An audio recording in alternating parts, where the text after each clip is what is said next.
Mic is working.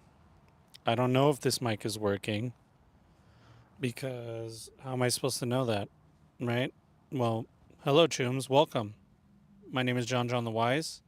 I should have put this stream in landscape mode, but I'm really just here to test out this microphone. So I hope that you beautiful Chooms get in here and let me know if this thing is working properly. Because if it is, I mean, it's a nice mic. And it's better than whatever I was using for my other lives. So, I hope you guys are all having a wonderful week. I hope you're having wonderful games. And I hope everyone is doing well. I know this is like an impromptu thing. I just wanted to see if this microphone works. I'm hoping that this sounds great or sounds pretty good. Is this too close? These are all questions I need answered. The receiver has an orange light on it. I don't know if that means it's a good thing or a bad thing. But I guess we'll find out as soon as people come in and let me know what's going on. Or I could just end this stream and then listen back to it. I think that's another way to do it, but that's less fun. So that's the dilemma I'm in right now. But anyway, I love you guys. Thank you so much for the support and care and everything. I know that content has slowed down a little bit, but that's because I got some things in the works. I got things cooking. We're cooking things. Okay? So I'm not exactly sure if this will probably be one of the other things I'm cooking or not. We'll find out. We shall find out. I might need to get another one of these, especially if it works. But we'll see. We'll find out. All right. We're 2 minutes in, and I'm somewhere near the Pacific Ocean, in a place called Oxnard. And so, if you chooms are from here, it's a nice area. It's very beautiful. It's very clean, but it's so damn far from LA, and I hated driving here. But hey, you know, it's life is silly sometimes. That's what happens. Okay, sometimes you got to go drive to places for work. For those of you that are piling in, um, please let me know if it's picking up this microphone when I speak, or if it's picking up some other microphone. Because if it's picking up this microphone, that's good. That means that this works. That means I can actually use this. Yeah, sounds good from Plooply. So this is it. It's coming from here, right? Is it coming from this? Hello. Did that come from here? Yeah. Oh my God. That's this is a game changer. All right, because if this sounds good, I'm gonna be doing this from now on. I tried to listen back to some of my old lives, and there's like popping noises and weird things going on. Quality is good too. Sick. All right. Well, hey, thank you to all the patrons for helping me get this, because this is all straight from the Patreon money. I will get another TX then, transceiver, and yeah, should be good. Wow, that's good. It's good to know. Very good to know. Quality is good. Well, Plooply, I hope you're having wonderful games. Thank you so much for coming in. Yeah, just trying to see if this microphone is the good one or what. It's a Rode, so that means it's probably good. You know, it's a clip-on too, so I guess I should try that feature instead of holding it like a weirdo. By the way, this isn't my car; it's a work car. Hold on here.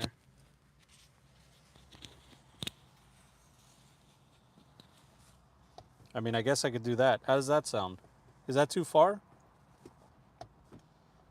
Dope. Glad that the monies helps do cool stuff. Thank you, Canary. I really appreciate that. Yeah, it really does. I nearly always invest the money into the channel. Every now and then, I'll put some money in for gas or buy my wife something. But most of the time, it's for the channel, either artwork or something like that. Those of you that are here live, by the way, I do have some emotes. Let me throw them in the chat. Got some new emotes that dropped. Can I even type? No, I can't type in my own chat. That's weird. All right. Well, I guess I can't type in my own. Yeah, no problem. I'm good. Just working and lurking, and saw you were live, so I hopped in. Well, I appreciate you coming through. How's the background noise too? We got in the industry they call this a dead cat. Um, I didn't make that up, and supposedly it's supposed to like filter out all the like outside noise. There's like cars passing by. Like, is it too loud? Is it good? Doesn't matter how you use it. It's yours. I'm Black Cube. So, oh, what's up, buddy? How are you, man? Good to see you. Yeah, yeah, yeah. Well, it's good to know. Cool, man. That's good. I will be doing some combat zone stuff, so it's good to know that this works. I'm gonna have to pick up another one of these TXs, and that way we can do some. It sounds good. Are you answering any questions? Of course. If you got any questions, go ahead. I might not be on live for a long time. I just wanted to make sure that this microphone actually works, and it sounds like it does. So I'm happy about that. There's barely any, if none, background noise. Wow, that's amazing. Because there's wind, there's cars. I'm in a parking lot of Smart and Final. They got a little Wobble Grill here too. So, what's up, Dave? How are you, buddy? Jesper sounds good. I don't hear any background noise. Wow, this is a game changer, guys. All right, I might be going live more often with this stuff. It's good to know. I might actually. So now that you guys are here, you're going to Gen Con? No, I'm not. Not this year. Maybe next year. We'll see. But definitely not this year or this time. It's this year. Yeah, it's right now. Yeah, yeah. No, not today. Um, so I'm running TOTR, Tales of the Red, right now, and it's very hard to come up with what happens when the players want to do something that the book or I didn't plan for. How do you deal with that? Yeah. Well, I could specifically help you if you have any specific thing that's going on right now. I can try to give you some insight. But usually, if I get to a part where I have like a predetermined thing and the players don't like, it doesn't make sense for the predetermined thing to happen, then I shelf the predetermined thing. Like, let's say, for example, they got to go to a warehouse to talk to somebody, or they're going to have an encounter with somebody at a warehouse, okay? I don't know. I'm just making it up. And the players, gods be damned, do not want to go to this warehouse. They just can't go to the warehouse. They're like, no, we're going to go to the nightclub and we're going to go to the here and there. Well, the warehouse is the new place that they wanted to go to. The NPC that they were supposed to talk to somewhere else is now magically teleported to the place that they wanted to go to. That's something you can do. I know that seems like it's on rails, but actually it's not, because the players are deciding where they go and you decide who they talk to. And that's normal. I mean, they're like, hey, I just want to talk to that guy. Okay, well, that guy you have to make up. It's up to you. So I would just interchange those people. But if you got anything specific, let me know. Sin, I can hear Iwi, Chrome It Up, Chumbata. Iwi? I don't know what that means. But hey, what's up, buddy? Good to see you. What con you going to next? Would love to meet up and swap war stories. No cons as of now, but if you're ever in the LA area, I'm down to catch a beer and hang out and all that, dude. Just let me know. Steven, try looking into improv acting. It's been helping me learn to stay on my feet. Yeah, that's good. That's good. Okay, they're about to finish Agents of Desire. Agents of Desire sounds familiar. I don't remember. Is that give me the cliff notes. The options which aren't immediately obvious are turn him into NCPD, just give him back the phone, convince him he's crazy. Well, the question isn't what the options are, because me and you can sit here and we could talk about what the players could do, and we could sit here for hours and hours and talk about it and never get the right answer. So I recommend not trying to come up with the answer and letting your players figure it out, and then you just have to roll with it. You know what I mean? Horrible attempt at humor was horrible. Oh, my bad, dude. No worries. No apology needed. It's probably just me being dumb. Um, Improve and AdLib have consistently been my most used tools over my TTRPG history of 40 plus years. That's a lot of gaming. Yeah, AdLib is easier when you're reacting to your players. So like if you have nothing planned ahead of time, you're better prepared, which is weird. It's like you just have to react to your players. So like we want to go talk to this guy and do this thing. Well, there's plenty of places in Night City to do that. What kind of place are you thinking of? And then you ask the questions. Let them come up with it. You know what I mean? Let them fill in the blanks. But if you could get a little bit more specific, Steven, I'm happy to help you. I'm just a little bit lost on exactly what's going on. I haven't read if I have read Agents of Desire, I don't remember it off top of my head. So if you have anything specific, let me know and I'm happy to help you. What do you think about Danger Gal dossier? What's up, Gray? Well, I actually have not looked at any. I haven't looked at any like previews or anything like that because I'm the type of person that likes to be surprised. So I'll just wait for I'll just wait for the thing to actually drop, which it's supposed to drop tomorrow, right? And I don't know when my local shop will get it, but I already pre-ordered it. So when they get it and it's in my hands, I'll read it. Artel Soren hasn't sent me an advanced copy of that supplement, so I don't have any information on it other than that.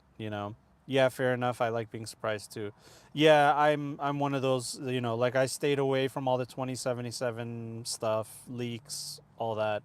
And any Phantom Liberty leaks I stay away from too, or information or features or whatever. Anything like that I just stay away from it, and I'm telling you, like 99% of the time I've had a better experience. Here's a loud car. If you guys don't hear that, that's amazing. Anyway, I'm shaking with anticipation for Danger Gal dossier. I'm excited for tomorrow. Tomorrow. Yeah, dude, I'm super excited. I know some really awesome people that worked on it too. Binary Dragon, Magi RPG, aka Tracy. They're friends of mine, and they worked on it. They wrote for it. No loud car? You did hear it. Okay, but it wasn't too loud, right? That's what's important. It was loud. That's amazing. So yeah, I'm really excited to see that and support them. Obviously, and it looks like it's a like fun little book of NPCs. So it'll be cool to integrate them into my game and stuff like that. I think that's how I'm gonna tackle talking about that supplement. I'm gonna be like, these are NPCs that you can use, and here are some examples of how I would use them. Let me know if that's something you guys would be interested in. Or if you guys want me to just like, play by play talk about what's in the book, because there's always like two ways to tackle a supplement. Either you're like, hey, let me try to sell it to you. You know what I mean? Like, I don't work for Artal, but let me give you my insight and maybe you'll want to go buy it. And this is a breakdown of what's inside the book because I think maybe that'll help you. Or you could be like, hey, I'm assuming that you already bought the book and you just want insight on how to use it. And then I could tackle it that way. I think I might tackle it that way because we are a niche hobby. You know what I mean? So if you're watching a Danger Gal dossier video, that means you probably already purchased it. So yeah, I might try that. Anyway, so Steven says, so that mission was when they were hired to find a missing person who's a kidnapped soul killed AI. All right, I remember that. The client is kind of psycho and thinks she's alive, but she's been dead for 10 years. So what's the issue here? So the issue is um, turn him into the NCPD, just give him back the phone, convince him he's crazy. Okay. All right. So spoiler alert for that mission, Agents of Desire, guys. It's in Tales of the Red. I think it's the second mission. But anyway, if you do the number one, you turn him into the NCPD. The NCPD will still want to investigate what's going on, and maybe they hire the players and go like, "Hey, like this guy's like a babbling idiot, but we got to find out. Maybe he's connected to this missing person case that we have." And since you guys are already in it, like we can deputize you guys, and you guys basically go and like find as much information as you can, and we'll pay you for it. So that's so the NCPD becomes the quest giver, and the quest changes. Now it's like an investigation mission, just to find out answers, and then you turn it back to the police, and then you might have to improvise like things that happen in between, some obstacles that happen in between. Maybe somebody wants to steal that soul killed AI thing technology. You know what I mean? Um, or you just give him back the phone. Maybe you give him back the phone. The NPC has a nervous breakdown because they see how the players are like basically trying to help him, and he like confesses to everything, and maybe even says like, I don't even know like if my brain is working properly, is functioning properly. I'm so grief stricken. I don't understand what's going on. Sometimes I black out and I wake up in places that I don't remember going to. You could tackle it that way, where like he's like an empathetic, sympathetic situation with the players. Jesus. And then the third one, convince him he's crazy. That's another way to do it. He has a nervous breakdown. He falls apart, and either he accepts that he's crazy, like there's a side of him that knows that that's the truth and accepts that he's crazy, or he fights the players on it, and then now the players are just like trying to solve a missing person case for like the family of the person. You know what I mean? Or the NCPD. It could go back to the NCPD. So that's how I would I'd recommend you just, the mission is the same, but the people that have stakes within the mission, it could change. So they still have to go through all the book and do the things that are in the book, but the people that they're talking to and interacting with are different now. Now it's like the the main guy's out of the picture, and like replace him with somebody else that might have a similar motive. That's my recommendation on what you could do. I hope that helped. Um, didn't hear it. Okay. I remember when it was discussed that 2077 would allow you to take your character to red and vice versa. Wish that had been implemented. Yeah. Yeah, I know. I know. Sorry, give me one sec. I was hoping, honestly, that we would get some, like, tabletop integration where I know this is like such a far fetched fucking idea, but you guys maybe played Divinity Original Sin 2, and I didn't really mess with this, but there's like a game master mode where you can like make a tabletop role playing game within the engine of the game.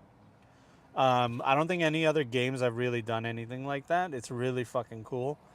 And I was really hoping that like Cyberpunk 2077 might have some of that kind of integration as well, but it was like a really far-fetched like pipe dream, you know what I mean?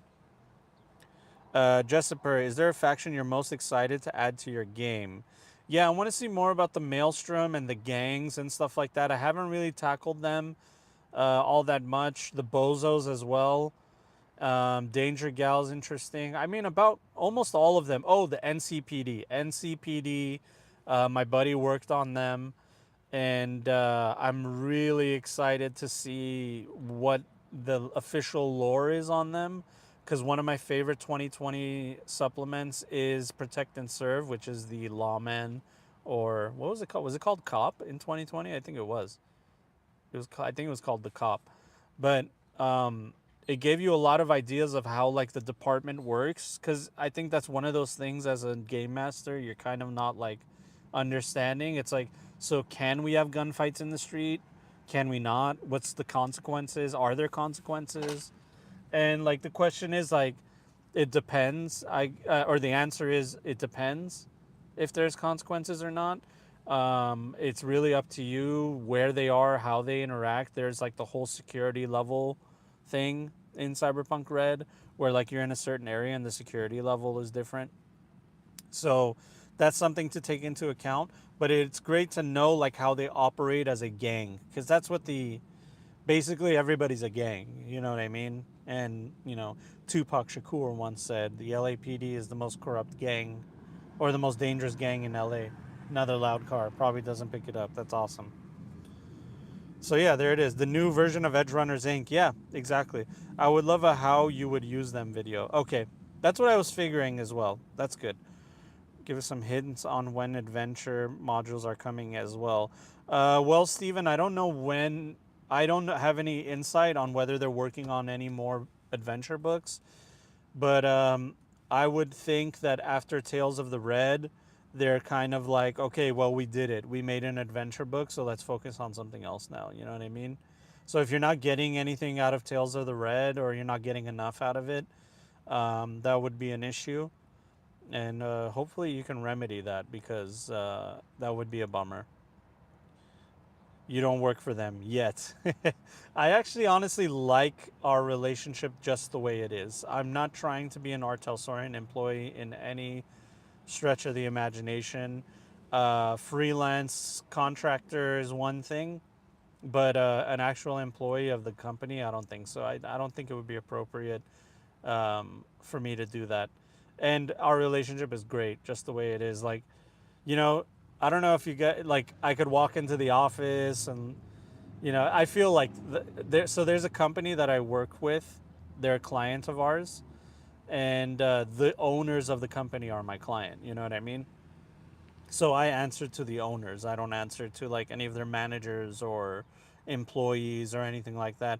And in fact, one of their like managers kind of got crazy with me, and I had to tell him like, "Hey man, like I understand you're upset, but I don't think your boss is gonna appreciate that you're talking to one of his clients that way, or like his partners that way."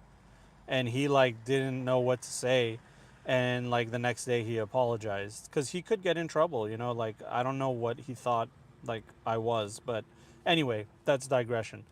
I try to keep my cool in those situations, but one time I visited their like lot, and I just like I'm walking inside. I got my little Starbucks coffee, and I'm like high fiving people, and it's a fun feeling. You know what I mean? All the employees are like, "Hey, John, hey," and I'm like walking around like a guest. You know what I mean?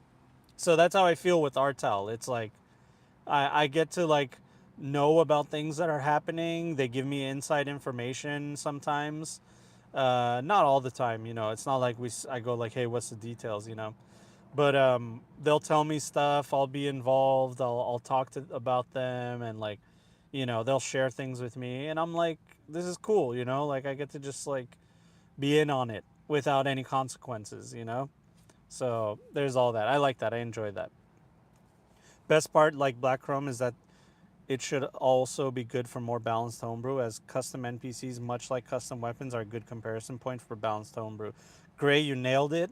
When I saw the Black Chrome supplement, all I could think of was like, oh, this is like a blueprint for my own homebrew items and information for my. Like, now I know how they would make weapons. All right, now I know how they make items. It's okay if an item gives you +2 to wardrobe and style.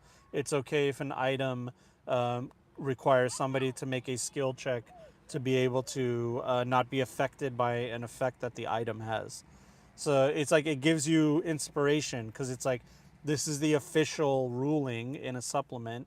So your homebrew can be on like as balanced as it could be, because it's like basically exactly like that other thing that they wrote in Black Chrome. I'm just changing things around. You know what I mean? So yeah. Soul Killer, the gift that keeps giving, data corrupted memories. Yep, yep, yep. I'm still waiting for Bartmoss to unleash his final trick from behind the black wall. That'll be a fun, piece of the lore when Bartmoss, if Bartmoss ever comes back.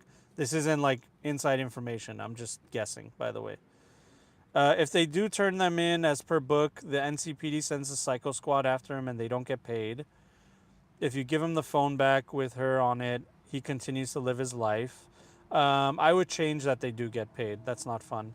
I guess the question was that these options weren't obvious without flat out saying them, trying not to railroad and trying not to give away the answers. Okay, yeah. So if you turn him in as per the book, the NCPD sends the Psycho Squad after him. I would say that the players get paid less, and if you're continuing, if this is like a long form campaign, then the characters have a good reputation with the NCPD, because it's like they turned in a psycho, and then maybe there's like something within the NCPD budget where they can like give money out to people that are like Crime Stoppers, basically, that call in crimes. And then the reward is they get paid, not as much, but they also have a good relationship with the NCPD, which I don't know if you guys understand that, but that's like one of the greatest factions in the game. If you have a good reputation with the NCPD, you have an in with them. There's a lot of leeway you'll get. There's a lot of help you'll get and stuff like that. You know what I mean? So there's that. So then the other thing is, if you give him the phone back with her on it, he continues to live his lie. Yeah, I mean, giving the phone back kills the adventure, right?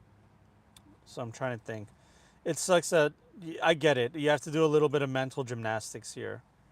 Because if what if they do want to just give him the phone? You know what I mean? Okay, so you give him the phone. He continues to live his lie. A family member of that soul killed person contacts the players, and now the family member is the quest giver. They pay, they do the quests, and we're back on with the quest. You know what I mean? There's always somebody that's motivated and has an incentive. So you just got to find out like who does this benefit, who does this hurt, who has incentive. That the soul killed person has a family. They have people that care about them. The guy that the guy that you give the phone back to has a family. Presumably, people care about him. What he did was illegal. The NCPD care about it. Maybe they're already investigating it. So maybe they've been investigating it. You know, it's a missing persons case. So yeah. So I would just think about that. You know, those are called what how to be a great game master. Guy Sklanders would say those are the constraints of your world building, where it's like everybody the world is going on it's moving on around the players and even the game master and the NPCs. There's like a thing going on in the background. The players aren't going to know if the NCPD are doing an investigation on a missing persons case that they're involved with, unless the police like strictly tell them like, hey, we're doing an investigation and we need your help or whatever. So just think like there's consequences and there's cause and effect to everything that's happening. It might not even be in the book, and it's just something to think about. Just think about it logically, you know what I mean? Like connect the dots. Like if the players are on a missing persons case, other people are on a missing persons case. Her family, her friend, an ex-boyfriend, a side piece. You know, maybe there's other sentient AI that are like trying to help the players because they like they're emergent AI. That's like this is out there. It's an emergent AI and it's trying to make sure that you don't bring these soul killed AI into their world. Anyway, I'm going off of a tangent, but the idea is that there's things that are going on around the world, and just because the story is centered around one NPC, it doesn't mean that one NPC has to be vital to the story. They can be changed and reskinned as another NPC. But you're on the right track trying not to railroad and give away the answers. It's tough. Um, Vampire the Masquerade Redemption had GM and tabletop access inside of the code. You could run a full vampire campaign using the video game. Wow, really? I didn't know that. That's fucking cool. I'd love to see a Bart Moss book. Yeah. Cop, authority was your special ability. Yes. Cops are a gang in real life. Yes. That's awesome. Sounds like it's a lot of fun. Damn, I'm behind, aren't I? We have the Malorian 3516 in my game. The +2 style, like in Black Chrome, given the normal one, is pretty underwhelming for the price. Yeah. Yeah. Yeah. Yeah, I would add more to it. I would make it do like so what I've been doing for my homebrews, took it to a night market and saw a bin of Solo Wolf and bought knockoffs and put two and two together. Got it. Oh wait, sorry, I skipped that. Oh, I'll get back to you, Joe Wells. Gray, yeah. So Gray, what I've been doing with weapons to make them seem more interesting is I've been giving them plus X to damage. So, like, let's say a very heavy pistol. It's rate of fire 1, 4d6 damage, 8 shots, right? That's every very heavy pistol. No matter where you are, who you are, you pick it up off the ground, that's a very heavy pistol. Well, what do I do to make it interesting? So there's a quality. Is it poor, normal, or excellent quality? That's one way, okay? Another way is modifications. You can add underbarrel this, laser sight that. There's a lot of restrictions for balance, but I would visit that as well. So modifications plus quality are two ways to make a weapon unique. Another thing that I've added is plus something to damage. So it would do 4d6 plus 3 damage. So what does that mean? That means it does a minimum of 7 damage. So it's 4d6, it's 4 plus 3, minimum 1 on each die, plus 3 is 7. So it does a minimum damage. That helps. It helps in combat. Another thing is like one of my players has a 1d6 like weapon. It's a light melee weapon, but it's like a family heirloom. And I wanted it to feel special, so I'm like, it does 1d6 plus 7 damage. So it can never roll double sixes because it's a 1d6 weapon. So it can never do a critical injury. But I'm making it a special weapon where it does like a minimum amount of a lot of damage for a light melee weapon because it's special. I want it to be special. I want it something to be special about it. Maybe the way it's designed, maybe the way the blade is sharpened. It has like a power source within it that makes it a vibro something. You know what I mean? So that's another way. I found that it's added a lot of depth to combat, and it's a lot of. And by the way, if the players get something like that, the NPCs get it too. So that's one way to do it. A fourth way I've seen where they've made weapons interesting is ignoring SP, like these special rules. You know, ignoring SP, being able to take extra ammo, like special ammo. Like basically, there's rules and restrictions that all the other weapons have, and you like take away some of those restrictions. I'm always a fan of taking something away and then adding something but taking something away, like give and take, you know what I mean?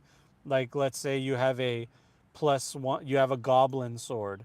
It does double damage to goblins, but otherwise it does half damage to everything else, you know, like D&D terms. That's like a give and take, right? So that's something that you see a lot.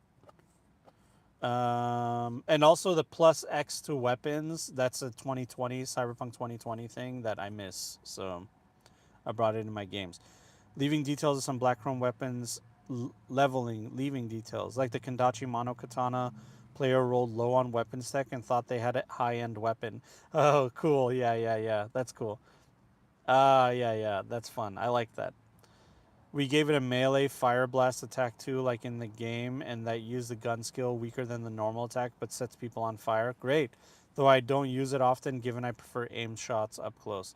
Yeah, that's the other thing. Like when it comes to action economy in combat, everybody, in my experience, almost every time when it's your turn in combat, you just want to do the most amount of damage possible because everybody else is doing damage, including the NPCs.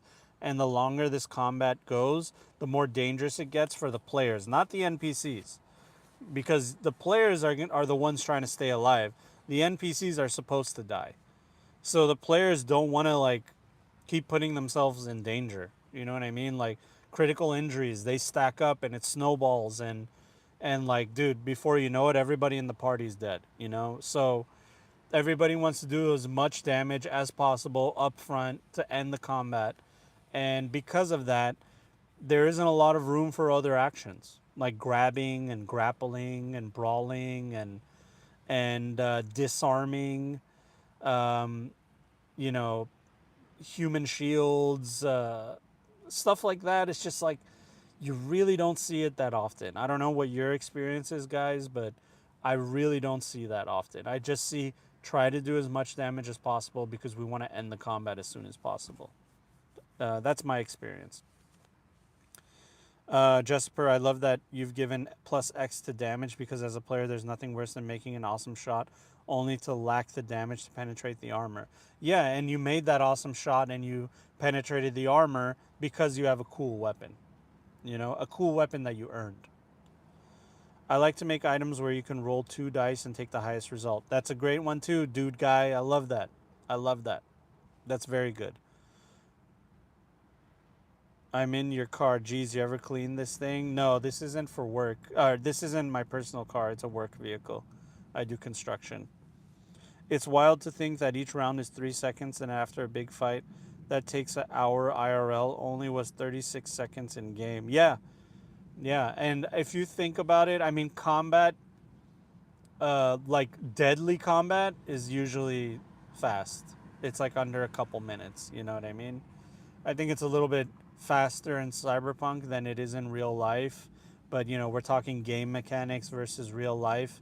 It's never been. 2020 is more of a real life simulator than Red is. Red is more of a game. And I think that there's, you know, benefits and, you know, positives and negatives to that. I think mostly positive, in my opinion. But, you know, there's a lot of suspension of disbelief, you know, like you can you can fire more than one shot in 3 seconds. One 1,000, two 1,000, three 1,000. You can empty almost any clip in 3 seconds. Pistol, semi-automatic, fully auto, it doesn't matter. Like in 3 seconds, you can empty at least 75% of the clip or magazine of a firearm in 3 seconds. But then it's like, oh, then you're doing it, within game terms, it doesn't really make sense. You know what I mean? To be able to do that. I'm actually experimenting right now with my personal group. I've changed the auto fire rules. I think I found a way to have. I've taken auto fire out of the game, and instead I've introduced 2 types of auto firing. Actually, 3. It's burst fire, which I call controlled burst, which can be anywhere from 2 to, 7 bullets, because it's a controlled burst, right? Then there is, what did I call it? Sustained fire, which is basically you're emptying the magazine. You're just firing in that general direction, and so it's supposed to suppress people and it's supposed to do damage to them. Because there's also so I guess it's only 2. I've taken out suppressive fire, and I've bundled it into sustained fire, because it doesn't feel right when you fire your entire magazine in the general direction of the enemy and you hit nobody. You know, it's like like not one guy got hit. You know what I mean? Like I sprayed the entire area, not one guy got hit. So that's one thing. Like maybe one bullet hits a guy, or 2 bullets hits a guy. So that's the idea, that like everybody takes a little bit of damage and maybe their armor saves them. It's not like a lot of damage. So those are the 2 auto fires that I have. It's burst fire or suppressive auto fire that does damage. And I'm experimenting with it. I've run the numbers, I've crunched it a little bit, and I'm still trying to figure out if it's the right way to do things. Because in my experience, none of my players use auto fire. Nobody that I know in my game uses auto fire. We all use single shot. It's like I said, on your turn you want to do as much damage as possible, and auto fire is not consistent. And 5d6 from an assault rifle single shot is always more consistent than auto fire. Even if you dump a bunch of like luck and stuff like that, like yeah, you hit, but like it's a 2d6 roll. You have to roll 2d6 and try to do as much damage as possible. So yeah, just my opinion. uh Given I invested a fair amount into aim shot, it's funny that the short rocker gal is the one with real high damage. Yeah, dude, that's what it is. That's the issue. The issue is single shot, aimed shot is always going to be more consistent than auto fire. I like that. If you get it fine tuned, I'd love to try that out. Yeah, I'll make sure. I really like the idea of the burst fire. I mean, I'm happy to share it with you guys. It's still like in its beta phase, like alpha phase. I haven't even tested it out. Did you change the DV values as well with the Autofire homebrew? No, I didn't change that. I'm trying to change as little as possible and trying to make it as easy as possible. Um, I'm toying around with like what you roll on the D10 is how many bullets it costs to do the burst fire. So like let's say let's shit, I have to look at my notes. I'll once I do the testing, I'll come back to you guys. But that's the general idea. The general idea is you use your auto fire skill still. The DVs are all the same, but I found a way where like you use more ammo to do more consistent damage. So ammo will. That's another thing. Ammo is like a non-existent issue in my games. Maybe I should do a little bit of video of stuff that like isn't working in my games. Not that it's not working, but just observations that I've made, like a retrospective of like Red has been out for such amount of time, and I've played a bunch of games, and this is my insight on like mechanics that are working and not working. I don't know. Do you guys, if you guys think that's a cool idea, I might do something like that. But the idea is I've realized like um, ammo is a non-existent issue. None of my players, since they don't really use auto fire, they're sitting on tons of ammo, and me giving them ammo as loot also means nothing because they're sitting on tons of ammo. I've never had to reload once with an NPC. I've never had my players have to reload once in combat. And this is like what 3 years of playing the game. Never once have they ever had to reload. I think that's an issue, right? So, maybe I'm a bad game master, or I don't know. Maybe I'm not presenting enough obstacles where they need to reload. I don't know. I don't know. Maybe I'm doing something wrong. I don't know. But from my experience, I can tell that ammo and auto fire really don't matter, and they auto fire and ammo go hand in hand. The idea of auto fire's balance is that it's a times two difficulty. So you have to spend a lot of points for the skill to work, and it eats up a lot of your ammo. So it's like it has two costs, and both of the costs are supposed to be like the balance for what it does. But for the cost, the output is not the same, in my opinion. Like, I'm not seeing the same kind of output from auto fire for its cost, and neither are my players. And these are players that don't hate the game; they love the game, and we all love the game, and we're not trying to like change something that we don't like. We're just looking at the game and realizing like, hey, it's not working the way like we thought it would. So we're messing with it a little bit. I'd be interested in a video like that. Awesome. Okay.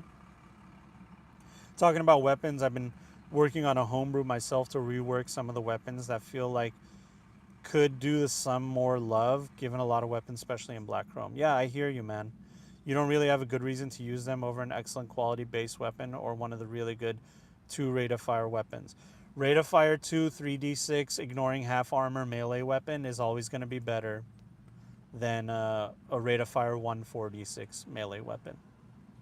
In fact, I've been giving my players a rate of fire 2, 4d6 melee weapon as a like reward. And the only reason I did that is because martial arts exists, and you with a high enough cost with Borgware or linear frames and all that, you can do 4d6 damage at a rate of fire 2. So that means that it exists in the game. Like, yeah, it has a higher cost, like you're wearing a linear frame and it makes you like a superhuman. But if it exists in the game, that means that it can exist as a reward as well. That's how I think about it. And I believe that because like there aren't a lot of 4d6 rate of fire too. There's only the martial arts, and you have to pay a lot for it. So. But yeah, I'm with you on that.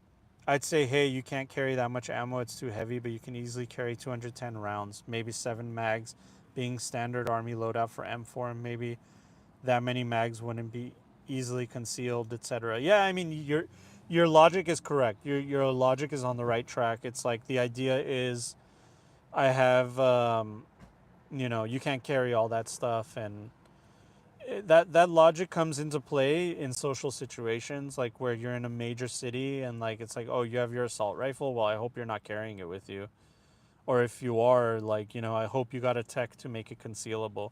The other thing is, like, I kind of had not an argument but a discussion with somebody where they kept pointing to rules as written, and I kept pointing to, like, hey, look, man, the tech maker ability is rules as written. It's a raw mechanic, and with the tech ability, maker ability, you can do all kinds of crazy shit. You can make an assault rifle concealable. You can raise the rate of fire of a weapon. You can make a 5d6 weapon a 6d6 weapon. And even, like, I'm not talking about the upgrade ability, because the upgrade maker ability has its own set of things that you can do. Like, it's like you can do one upgrade per thing, and you have to pick one from this list. I'm talking about inventing a brand new weapon that is a 6d6 weapon, rate of fire 2, +1 to hit, +2 to, like, it could do all these things. It's an invention. You can do all of that. That's rules as written. That's not homebrew. That is a rules as written maker ability. You invent it, you come up with the prototype, you talk to your game master and go, like, I want a tech to do this. They tell you how long it is for a tech to make it, and then there you go, it's in your game. That's all rules as written. That's not homebrew. it, they just created a way where you can insert your homebrew item into your game and try to make it as balanced as possible within the constraints of their system. 1,000 to 12,000 rounds would, the tech in the game I'm running has made everyone's weapons concealable. Yeah, he had the eddies to do so, so why not? In my game, everybody has a sling on their rifle, like a strap, so they don't have to drop the rifle on the ground when they want to switch to another firearm. I think that's, not only does that make sense, like, logically, but, like, I think it's clever.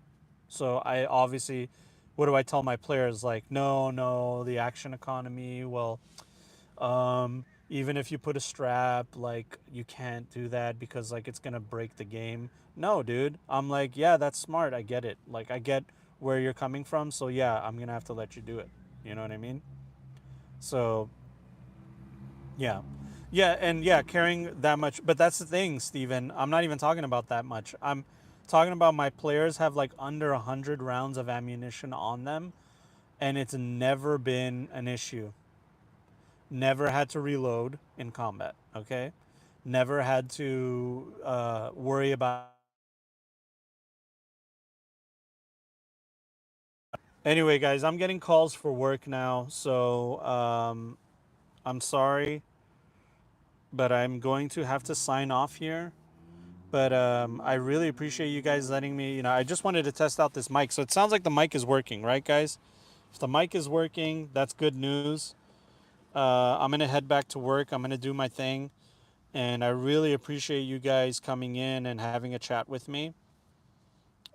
Steven, feel free to message me at JonJonTheWise@gmail.com if you have any issues, or the Discord. Go to the Discord, guys. Discord's a big deal. There's a lot of helpful people in that Discord that are willing to help you. And yeah, thank you all so much. Have a wonderful day, and we'll see you guys on the next one. All right, take care. Bye.